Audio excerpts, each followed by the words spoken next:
guys, Ash here, Raid Shadow Legends. Welcome to the video. I am not alone. I am joined by Big Papa Drock. What is that? How's that for an intro, bro? How you doing, Drock?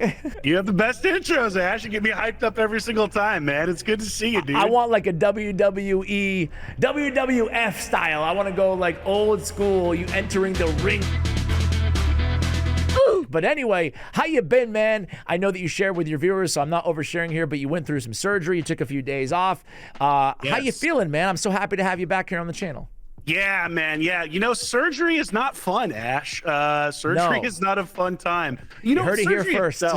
Yeah, you heard it. This is mind-blowing information I'm sharing. I am feeling better than I was for sure. I definitely still am in a decent amount of pain, so there's longer to go. But hey, you know what? It was a successful surgery. Thank you so much for asking, man. And course, man. All I can say is that onward and upward, and hopefully I'll be back to 100% ASAP, so I can crank out some more raid videos with yours truly. You know, because that's probably the most fun I have doing this stuff.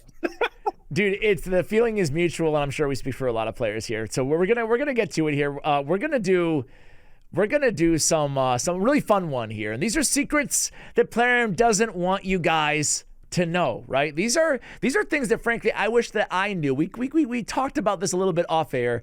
I wish I knew these things genuinely before I started. And these are things that Plarium, like, this is how they make their money, and this is how, if people are going to say that games like these are predatory, these are why. And this, we want to arm you guys, you lovely viewers, our friends that we talk to every day. We want you to avoid some of the pitfalls that a lot of players fall into, at the risk of Plarium not being super happy about it potentially. So, Drock, you are the guest, my friend. Why don't you kick things off? We have three big categories to talk about here, big three conversations within one.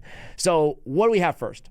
Okay. All right. This is a spicy one, and I'm sure people will have opinions on this, but yes, I think this is something that you and I have both experienced playing the game, and many people watching have experienced, and that is shards are kind of the worst investment, Ash. They're the worst investment in raid. Yes. Oh my God. I am never going to financially recover from that. I'll tell you why. There's a bunch of different reasons, in my opinion, why this is the case. But let's start with the fact that, you know, first and foremost, your chances of pulling the champion that you're looking to pull when you are buying shards or when you're accumulating lots of shards in this game are hilariously low, even on summon boosted 25x chance whatever events. Like, you have to spend a ludicrous amount of money for just the opportunity to have an infinitesimally small chance to get what you're going for. And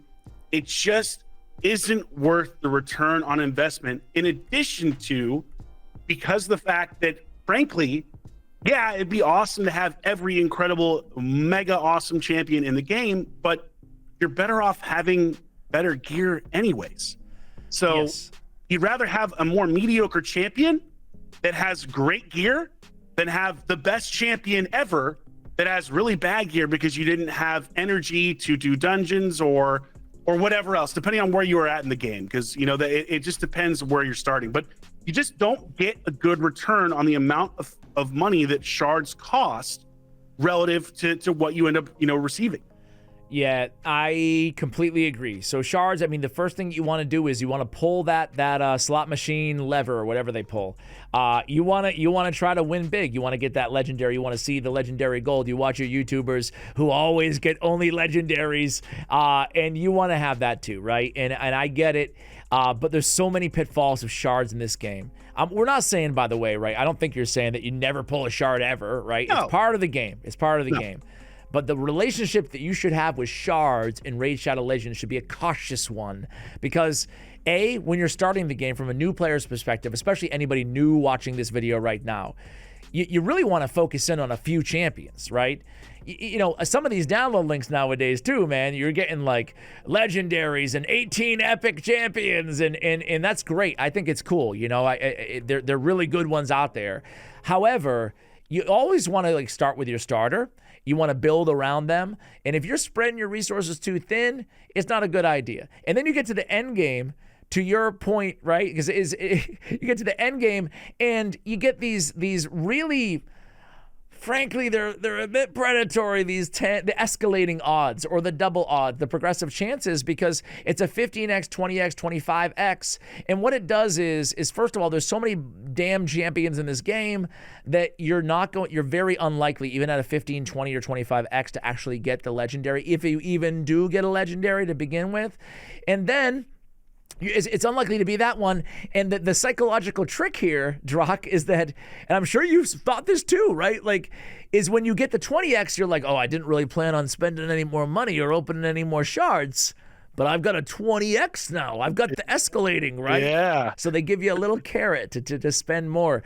And then the third major reason that they're the worst investment in Raid is because, frankly, and this is the dirty secret too that they don't like, mentioning, but to their credit, they give you a hell of a lot of good champions in this game, right? You can get Lydia even free to play. You can get Mithrala even free to play. I'm not going to go through every single login champion, but there's some good ones out there, right? When you get Syl the Drake, she can make a big impact on your account. Vizix the Unbowed. I could just keep going. There's so many. And then eventually, I'm not saying they're easy to get, but even endgame, you can get Lady Mikage, you can get Carnage, there's a lot of good champions. I made my point that they're already giving out. You're going to need resources for all those champions. And then the double last, Drock, the last reason that the worst investment is because if you are gonna spend any money in these games, first of all, set a budget if you do. And if you do, it's only going to lead to more resources and things that are hard to get or that you have to buy to max. So you're investing in something that will potentially cost either a lot of more time, your precious resources, or more money, right? So be careful. Back in my day, Drock, I don't know, I forgot when you started playing this game, man, but like 4 years. 4 years now for me. Yeah. 4 years ago. So you're an OG, man. Like, you're an OG. Yeah. Same thing. Do you remember back 4 years ago, man? Like, they didn't do, like, having even at one shard event, it was like, oh, there's a shard event coming up next month, guys. Let's get excited. And nowadays, bro, it's like, wait, there's if my summoning portal doesn't have anything shining from it, I'm like, what the hell's going on here? Is there a glitch in the game? There's events constantly. Hello there. Yeah, it's a huge. I feel this. I think everybody feels that way, where you literally are so surprised, like, why is it not glowing? Why you ever see the summoning portal not glowing? You're like, what the hell is going on right now? I think it happens like once every 3 months where it's not lit up with some color, and it really is a jarring experience because it has changed so much from 3, 4, 5 years ago, where it's like, my God, that thing is on fire all the time. Yeah, dude, it's just crazy. It's nuts, man. It's the inverse. It's the reverse, the opposite of what it used to be like. Every few months we get a glowing summoning portal. Now it's just like, it's the constant. So they're trying to FOMO you into wanting every champion. Like, I didn't get any of these Knave of Hearts and the extras in this last event, and it is what it is, man. I got a lot of champions already on my account. So that's the trap. That's the secret number one, trap number one, whatever you want to call it. Dude, you're the guest. I feel like you should give number 2 too. You want me to give number 2? I want you to give number 2. I'm talking too much, as always. You see it in the comments. They're like, Ash, let him talk. Actually, Ash, let him talk. Let him talk. I enjoy when you talk, though. That's what makes this fun. I try. Well, dream on, pal, because it's never going to happen. Secret number 2, and it's this idea of just diminishing returns. We were talking about this before the video started. You put it so well. What did you say, Ash? Because you said something specific. Are you trying to set me up? I'm not going to talk. Yeah, I'm trying to set you up, basically. It's okay. Diminishing returns in Raid. When you start spending in this game, it's not necessarily just spending. It can also apply to your actual in-game resources. But when you start spending early, your money spent, truthfully, it goes a long way, right? Like, when you start spending in this game, something as simple as 800 gems. Think about the impact that those 800 gems going to buy your first champion's masteries have on your account. It's incredible. It saves you so much time. It helps you, right away get a full masteried out champion, and it makes all the rest of the champions you want to farm your masteries for so much easier. But that applies to everything in this game when you spend, especially, and even resources too. They get you comfortable in this game by giving you large rewards for a decent amount or small expenditures, right? And then everything in Raid, not just the progression, but also the spending, everything, the longer you go in these games, this has got your games as a whole, but the longer you go, the longer you play, all of a sudden, to like where we're at in the game, to make a small little incremental gain, it's going to cost you hundreds of dollars sometimes. For example, thousands. I'm looking at a Thousands of dollars. Soulstone deal right now, right? Like, I'm going to spend $89.99. Drock's in the front of it. You're blocking the cost, Drock. Get over here. No, not what? Okay. Leave that away. Grow up. Grow up. Yeah, you grow up. You're going to spend 90 buckarooskies here to get your hands on 4 of these things, right? Eternal Soulstones. That will give you a small chance of getting a 6-star, awakened, legendary or mythical champion. It's probably not even going to be a champion you have or a champion you want, right? And that's $90 for 4 little chances. So I'm saying that to say that like $90 in the beginning of the game can make a massive impact, but it gets you accustomed to spending in this game, and it gets you comfortable with it to basically prime you to a spot where you're comfortable spending a lot of money for a small gain. It's a sliding scale, right, all through. And that's just like one aspect of why Raid is a game of diminishing returns. And listen, like we're all playing the game. Frankly, I love the game, right? Like I wouldn't be here if I didn't. But people should know these things, Yeah, I think the other aspect too of diminishing returns is your enjoyment of when you do pull a champion. Yes, that's impactful. It doesn't feel the same. Like when you've spent an absurd amount of money in this game, as I certainly have, and you, I think to a lesser extent, the reality is the excitement of finding that champion that you were hoping to find or getting that great piece of gear, whatever it is, just doesn't feel the same. And that's, as you know, it's kind of gambling 101. You know what I mean? Like, right? surprise, guys. But I think back to one specific moment where when I was playing Raid, it was my first 6 months in Raid. I think first 3 or 4 months, actually. And I had just started really spending. And I'll never forget the first time I pulled a Duchess. And I was like over them. I literally yelled out, and I had a friend next to me, and they were shocked. It was like, oh my God, what are you yelling about? And I was like, you don't understand. I just got a Duchess. And I was losing my mind. And, I certainly still get excited when I get something that I'm hoping for, but when you've had that happen over and over again, and also you've spent so much to try to make that happen, it just doesn't feel the same way as it did. And that's also the psychological component of you keep chasing that high. You're finding that dragon, right? Where's that shard dragon? You know what I mean? That soulstone dragon. So yeah. I love it. Did your friend think you were crazy, or did they yeah. That was insane. They were like, dude, it's a Do your friends know you raid? Do your friends know you raid? Oh yeah, it's actually a joke in some of my like chats. You know what I mean? Where we'll be like just chatting about raid, and they're like, "How's the raid doing today? How's the raiding going?" I'm like, "Oh, it's elite, bro, elite." Yeah. Well, you know what? My friends used to give me crap way back in the day for playing Clash of Clans. That's why I started on YouTube, and now I'm just like, yeah, well, I did pretty well for myself, didn't I? Right? Because I was just this guy just like addicted to this mobile game all the time, and it's just like, what are you doing with your life, bro? And it was, it's fun to join to be a part of the communities, so that's what keeps me going. That's what like meeting people like you, for example. Yeah, right. That's honestly the best part of this. Yeah. The people that you meet, whether it's in a clan or whether it's other creators if you're a creator, or just people that share the same passion as you, I think that is by far the most rewarding part of Raid. And the best part is that it doesn't cost a single dollar for that. It doesn't cost anything. That's true. Too fucking emotional.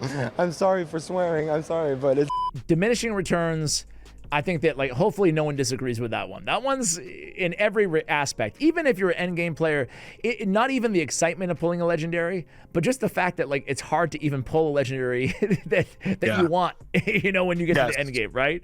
It's so watered down, and there's so many champions that, anyway. If someone do the math, if somebody do the math for us, I'm actually really curious now. What is the math on pulling a champion during a 10x, 15x, 25x event, depending on it? Yeah, like I really want to know the math. It has to be less than like 3% on most of these things. Somebody in the comments. Do the math. Little bonus things. This is not the third big secret that Plarium doesn't want you to know, but little bonus things are like actual attack multipliers, like actually figuring out how hard a champion hits before you maybe max them out. Maybe that's an item that you might want to know. The Mercy, maybe where you are on your Mercy, that'd be nice to actually know. Other games do that, but no, they can't tell you. Plarium doesn't want you knowing that. So yeah, there's a lot of things under the hood, so to speak, in Raid, right? He definitely don't want you knowing that. You can't know the Mercy. No, you can't know that. You just got to always think it's the next shard. And I do a great job of exemplifying that on my shard opening videos. I must be near Mercy. I must be near it. So, all right, number 3, I'll go. And that is, and this is kind of maybe an abstract one a little bit, but it's important to realize, and it does kind of follow some of the themes that we've been talking about, and that is you will never win. In this one, I would like you to speak on a little bit because you are the most endgame player outside of Cruisin' that I've ever had on the channel. And like, obviously you love competition. I do too. Like I'm whatever, 800 in live arena. You're like 30 in live arena.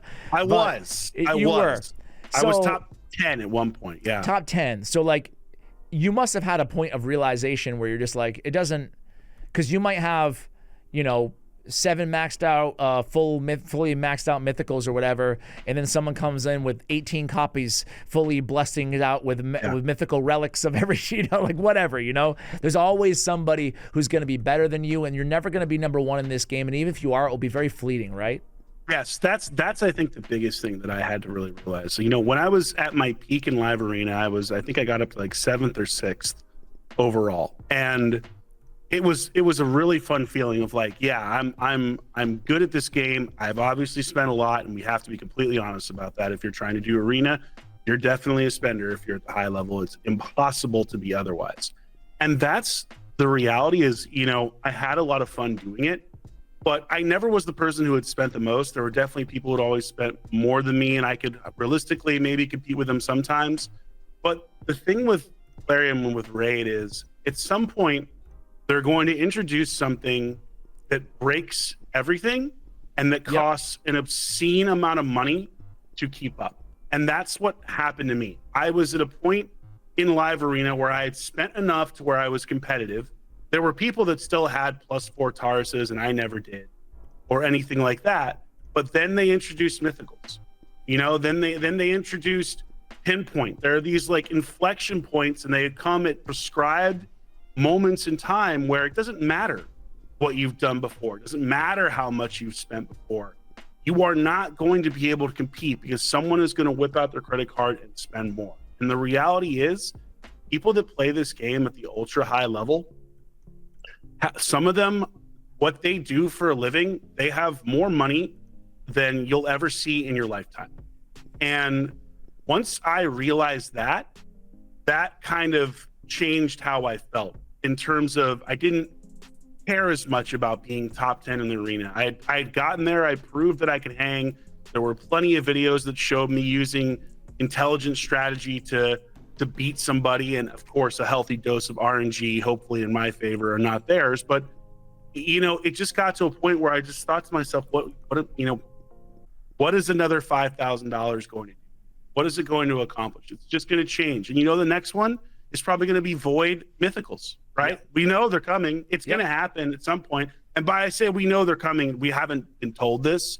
This is just knowing. I just released, it's not out yet, but I did a prediction video, and I'm like, void mythicals. So I agree. Void mythicals. Yeah, like it's going to happen probably this year, and it's going to be an entirely new inflection point where you're not going to win. And no matter how much money you pumped into the game, You're going to have to do it all over again if you want to keep up. And this is specifically more for end game players that I'm talking about, but it applies at all levels. It does. I was going to make that connection too. It really, listen, like I feel like I have to keep saying this because like I don't want to speak for you, but like we love this game. Otherwise, why are you here, bro? You know? For sure. We love this game, but like it really, the point I want to emphasize is like you should do what you enjoy. You should max out the champions that you enjoy. You should play the game that you want to play because otherwise, what are you doing? You know, like, you might find more satisfaction by building a crazy off-meta team with a 60% win rate than spending $10,000 on a meta team with an 80% win rate. Like, it might actually bring you more joy to play the game that you want to play, right? Yeah, that's very true. And that's something I think I learned too over this last year, playing a free-to-play account where As I was play like, meta teams in the background, by the way, in Arena. And I was pulling shards while we're telling people how to pull shards. There, Ash? I can't see the screen. What's in the team? What's in the team? Well, I switched from a Taurus Yumeko Odin team, and I went to now I got a Tormin, Star Sage Galathier, Lady Noelle, and Sulfurion. It's very that's somewhat free to play. A little, a little bit, I don't know about that, bro. But I think I'm just showing you guys what not to do, Yeah. But honestly, we had to learn these lessons the hard way. Like, be real about it, right? Like, yeah. For sure. That's both the beauty and the curse of Raid, right? Yeah. At its core, in my opinion, Raid is a really good game. Like, at its core, the fundamentals of how combat works, the dungeons, especially when the game first launched, the different areas to try to improve strategy, like at its core, Raid is really, really damn good. It's why it's been so successful.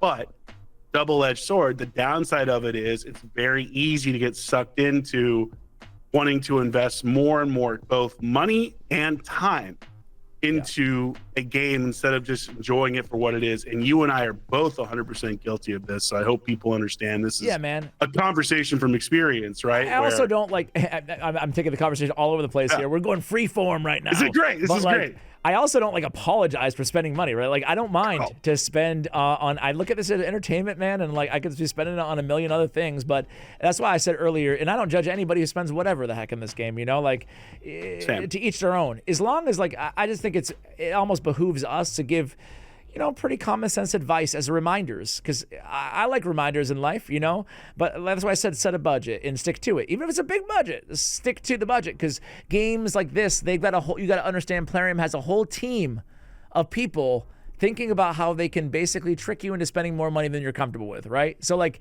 it's not don't spend money, and if you don't want to spend money, more power to you too as well. Like I think free-to-play players are insane what they can do in this game. I'm just trying to say that like you have to be vigilant in a game like this. Yeah. There is. I think that's the reality of it is everything is relative to whatever your situation is, and zero judgment here for people that have spent insane amounts of money versus the people that have spent nothing. As long as you're enjoying what you're doing and you're not putting yourself or your family at risk, hey, have fun, right? Like people spend money on all sorts of different stuff in life. All right. I rest my case. So there you go. I think it's well, first of all, I guess the most of the video is done here, but are you watching anything good? Consuming anything good? Any recommendations for me for some TV, movies, anything? Or I mean, I know you've been kind of out. I'm not sure. Laid up. Yeah, I don't know if that could mean you're watching a lot of TV or no TV. I don't know. I've been watching it. I've been watching a lot of YouTube videos actually. I've been watching. Watched several of your YouTube videos recently, and then I watched a lot of. Do you play Super Smash Brothers, Ash? No, I actually bought it for my son. I mean, Santa Claus bought it for my son. Oh yeah. Made it. He made it in his workshop for my son. I mean, but we haven't played it yet. We've been so into like a couple other games, but yeah. So I am a massive Smash Bros fan, so I watch a ton of Smash Bros content on YouTube. But give a shout to a random creator out there that you like. Oh, okay. I'll tell you what. Who cares? Okay. My absolute favorite Smash Bros creator, I just love this guy. He's so entertaining. Nairo MK. You know what I mean? Like it's hard to. I don't know what you mean, but sure. You're like, what the heck are you talking about? Yeah, Nairo MK. Yeah, of course. Yeah, Nairo, of course, and Nairo MK. But so I'm really curious if any of your viewers watch Smash Bros content and if they know who I'm talking about. But if we're talking about like traditional content, I do have a recommendation for you. Okay, hit me. Phenomenal show. Have you seen Severance? I've heard so much about it, but I have not. Yeah? Bro, All right, I'm going to do it. yourself a favor. I'm going to do it. It's worth getting Apple TV for. Watch the first season. It's fantastic. Second season's been really good so far. And Okay. then, honestly, Ash, if you ever want a bunch of anime recommendations, I'm your guy for that too. I've watched a ton of anime. Okay, I don't want everybody to hate me, so I won't say that I don't like anime, but I had a feeling. But I made the mistake of saying that once, and I regret it.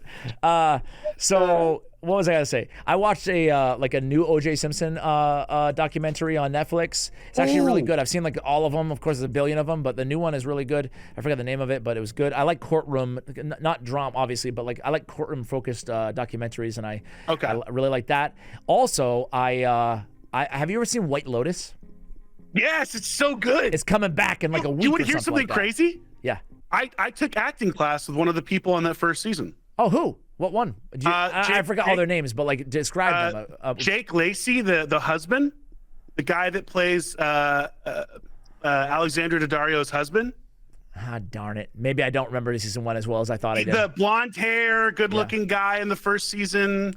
Oh, they were the newlyweds, right? Yes, the newlyweds. Okay. Yeah. Oh, wow. We actually took an acting class together in New York during my acting days. So There you go. isn't man. that funny? Yeah, Crazy. That's wild, man. Small world. All right, dude. Hey, well, we've talked enough here. We turned this into a little podcast at the end. Hopefully, you guys enjoyed it. The three of you less watching. We may or may not do a collab. Actually, we're definitely going to do a collab on Drock's channel. I'm just not sure if it's going to go live at the same time or if it's going to go live next week or something like that. Yeah, who knows? Do we even have an idea for it yet? Who knows? No, I mean like I mean that we're gonna think of it over the next week and upload something yes. soon. So Yes, we will people should definitely do that, just for in sure. case we don't have that video recorded yet. I will give a recommendation. You should. I released my video. I really effed up about my whole spending spree and why. I forgot. We need to talk. I think I titled it. But Drock released his outlining his no spending January video. Quite a bit different. A lot of similarities, but also some differences than mine. So I will leave that in the description for you guys to go ahead and check out as well. Drock, thanks for joining me, man. Dude, Ash, a pleasure always, man. Dude, honestly, you ever want to do like a podcast where we just riff on stuff? Hit me up. I'm down. That would be a lot of fun. All right, we'll see. We'll see if the viewers want it, man. We'll see if the viewers want it. I would love to, though. I would love to. Guys, thanks for watching to the end of the video. I appreciate it. Give Drock some love in the comments below, as well as his YouTube channel. Check out that video. It was a good one. Thanks for watching till the end, and as always, take care, guys.